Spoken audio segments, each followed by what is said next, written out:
Hey guys, John Cacchione here with Earthworks. Back at a really nice, another garden here, a new makeover. We're in a golf community today where we will actually be doing this house, and if you check in with us in a couple of months, we'll be doing the water feature at the front gate at the entrance. So check it out and guess, we'll see who can guess what neighborhood we're in. New customers, so we'll be doing the front yard first as phase one, we'll be doing the backyard as phase two, and be working with the Pratt guys with the kitchens and stuff in the lanai area around the pool. So phase one is what you guys are gonna be seeing today. We're gonna be doing the removal, new water features, a lot of palms, a lot of really cool plants with textures and blooms and things that just last all year round. A really big stone as a ground cover versus mulch, and just some nice edging and things to make it really low maintenance for the homeowner. We have a lot of deer here that come from a wooded area to the next door, so we really have to be conscious about what we plant. So we're actually having some problems, I think, with some of the roses at another house. We might not be using those, we'll see. Good middle of the day to everyone. Good afternoon, this is Mike with Earthworks. We are here at the Whitnall residence. This is down in St. Johns County. What a project. I mean, we started this thing on Monday and nothing but torrential downpours on and off, followed by extreme sunny conditions after the storms have passed, high humidity. Today, the final day, beautiful weather. It's in the low 80s, consistent breeze. It's a great way to end this project. There's a whole lot going on out here. There was nothing but just existing, mature, kind of scraggly holly shrubs, just, you know, following the lines of the house. We had the Bobcat excavator out here just demoing all the old stuff out. The bed lines stayed fairly similar. Obviously this one, because it's bordered by their walkway. This one, we might have added another, I don't know, 20 square feet to it. But as you can see, we added a whole bunch more interest with the landscape. Our last palm tree, a Bismarckia, it wasn't gonna make it here in time for us to plant it. It would have been a next week thing. We got news this morning that it is at our nursery, so I have Glenn Stanza, he's on his way down there to pick that up. So we'll be able to finish it up. So there's one more palm tree anchoring that left side. Besides that, full lighting package. They have 10 lights. Lighting up each large palm. We thought it was a nice idea to throw some accent path lights in as well, just because up against the house, there's gonna be plenty of light, but right here through this walk, it's really gonna add a nice touch to it. We have two 1-watt Aquascape lights on our stacked slate urn.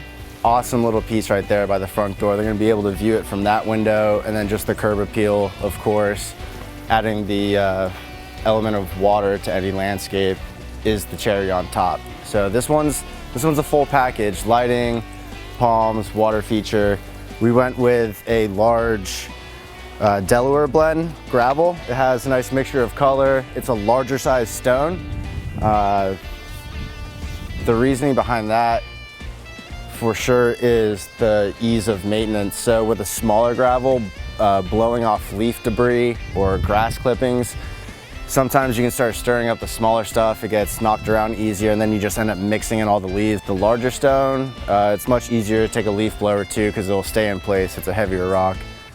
So we did that for them. We finished it off with some metal edging to retain all that and making the maintenance side of things a breeze for the maintenance crew to come through and edge without throwing rocks everywhere and, you know, creating projectiles.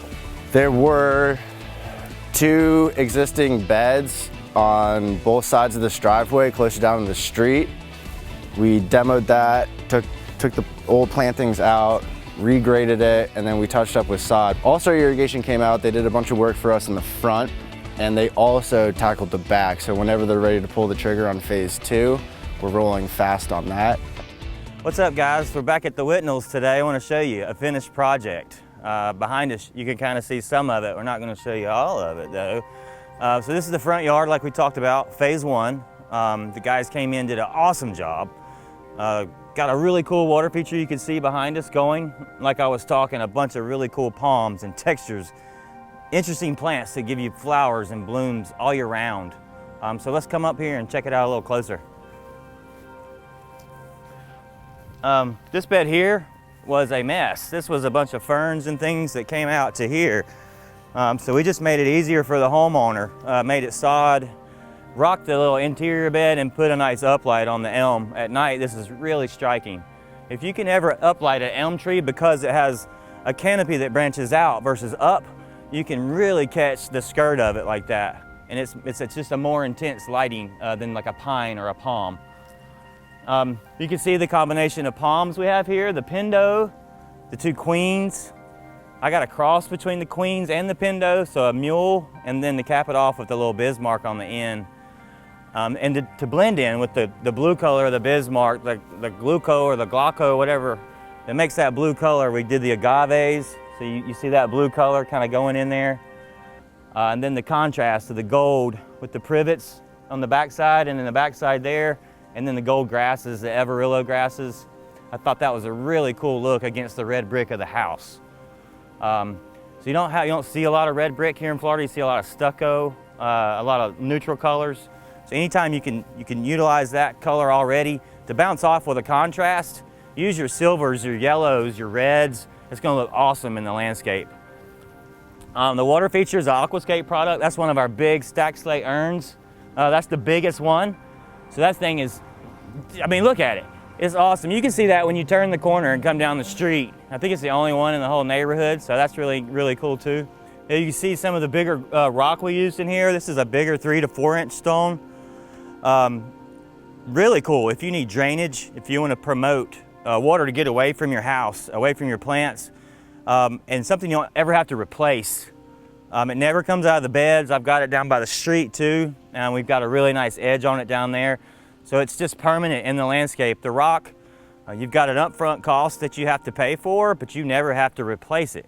So think about that in Florida where you've got pine straw and mulch. You're always having to redo those. Think of this as a better option. This is a bigger rock, but you could also go, I recommend going with at least a 1 inch size at a minimum that you can blow out and keep clean. So just think about that with some other ways to use different materials instead of mulch, pine straw, and just the everyday thing. I've got some key uplights here at night. We just did a wall wash with some of the plants. It's totally different landscape at night, you guys. It's really a pretty design at night. You've got the palms lit up, and I've got some accents on some of the podocarpus, the address, and things like that. I had to accent the address with the golf clubs on it, man. I mean, come on, you're talking to the golfer. You gotta light up the golf club address. And then we've got some really neat path lights that kind of take you to the front door that shine down. It's just a really, really elegant house at night. It's not overdone, it's not Vegas. It's really well done, I think. We've got a 1,000-watt transformer, so now we've got a power source to do all our lighting in the back. We don't have to have another one of those. So that's something to think about. If you're doing lighting, go ahead and put in that power source to give you your extra wattage for whatever you're doing in the future. The homeowners here, super cool people. They're from Canada, so they go back and forth a lot. So it was a lot of, hey Greg, when you coming back? Hey, how's it look? Send you progress pictures and things like that. And I found out today that Greg loves his drone and he flies it a lot. And I'm sorry, Greg, we got the drone footage today when you're not here. So it's me and Bobby Joe, not me and Greg. I apologize for that, man. We were able to reuse all the old rock as well back here just to make a clean area for Greg. So don't ever throw material away if you can reuse it somewhere. If you've got some design ideas you're toying around with, some design ideas you're not sure about, let us know. We can help you figure that out. Let us know what we can do for you in your garden. All right, guys? Thanks again.